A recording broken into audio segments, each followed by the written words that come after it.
Starac Silvan Atonski. Kada bi ljudi poznali Gospoda.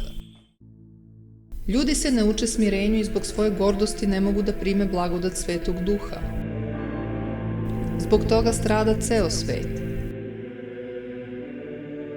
Kada bi ljudi poznali Gospoda i kako je On milostiv, smiren i krotak, za tren oka bi se izmenio čitav svet i u svima bi vladala velika radost i ljubav. Milostivi Gospod nam je dao pokajanje kojim se sve ispravlja. Pokajanjem zadobijamo oproštaj grehova. Zbog pokajanja dolazi blagodat Svetog Duha i mi upoznajemo Boga. Ako je ko izgubio blagodat i muči se, neka se pokaje i Gospod će mu dati svoj mir. Ako narod ili država stradaju, neka se pokaju i Bog će sve urediti.